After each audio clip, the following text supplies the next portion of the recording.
Bonjour, dans cette séquence, nous allons voir comment contrôler les bobinages d'un moteur électrique asynchrone.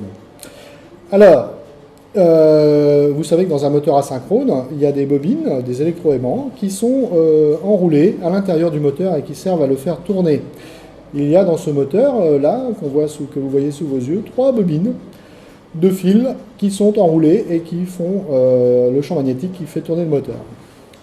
Alors, ces bobinages peuvent être endommagés en raison d'un fonctionnement anormal du moteur. Par exemple, celui-ci, il entraîne un tapis roulant.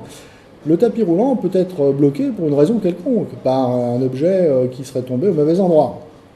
Dans ce cas-là, si le moteur n'est pas protégé normalement par un relais thermique ou un disjoncteur magnétothermique, il peut se voir infliger un passage de courant 10 fois supérieur à la normale.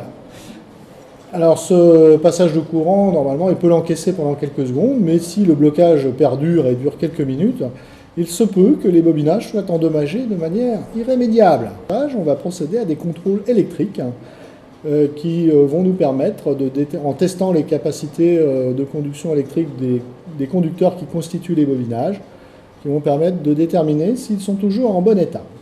Alors, à l'intérieur de ce moteur, on l'a vu, il y avait 3 bobinages. 3 bobinages, c'est-à-dire qu'il y a 3 fils qui sont enroulés. Donc, quand on ouvre la boîte à bornes du moteur, on s'aperçoit qu'il y a 6 bornes. Alors, comment se fait-il qu'il y ait 6 bornes alors qu'il n'y a que 3 fils? Eh bien, il faut savoir qu'un fil a toujours 2 extrémités. Par conséquent, ce fil qui est ici, là, on le voit, il disparaît à l'intérieur de la carcasse du moteur, il s'enroule à l'intérieur et il ressort quelque part en face ici. Celui qui est ici rentre à l'intérieur de la carcasse du moteur, est enroulé et ressort quelque part ici en face. Et celui-ci de la même manière.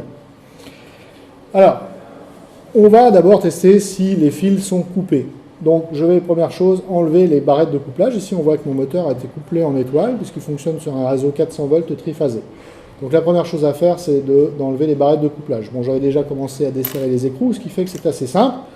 Mais vous aurez bien sûr à desserrer les écrous. Donc, je vais utiliser un appareil spécial qu'on appelle un méga-ohmmètre.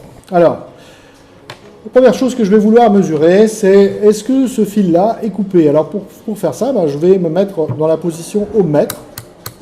Donc, sur la position 20 ohms plus ou 20 ohms moins, ce qui ne change rien. Je vais mettre une des pointes sur une extrémité de fil et l'autre pointe sur l'autre extrémité de fil. Le problème, c'est de savoir laquelle est-ce. Donc, je vais faire les tests. Ah, ça peut être celle-là. On voit que c'est celle-ci. Je vais prendre l'autre fil, donc il va sortir certainement ici. Vérifions. Voilà. Et après, je vais prendre l'autre fil, il va sortir, bien évidemment, à l'autre endroit. D'accord. Donc, aucun des fils n'est coupé. Premier test passé, réussi. Deuxième test, maintenant, je vais voir si les fils sont isolés entre eux. Autrement dit, le fil qui commence ici est-il isolé avec le fil qui commence ici? Le fil qui commence ici est-il isolé avec le fil qui commence ici? Et puis, ces deux-là aussi ensemble. Donc, ça fait encore 3 tests à faire. Pour faire ces tests, je vais me mettre sur le calibre 500 volts.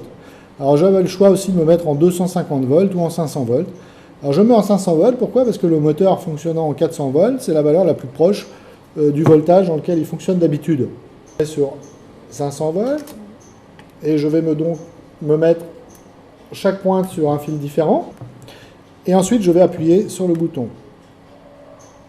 Et je lis une valeur de cette fois-ci de 800 méga-ohms. Donc 800 millions de ohms. Donc c'est une valeur énorme. On peut considérer que les fils, bien qu'ils ne soient pas totalement isolés entre eux électriquement, en fait il y a très peu de courant qui circule entre les deux. Donc le moteur va quand même tourner. Et je vais vérifier ceci. Pareil, une valeur de 620 méga-ohms. Et pour le dernier test,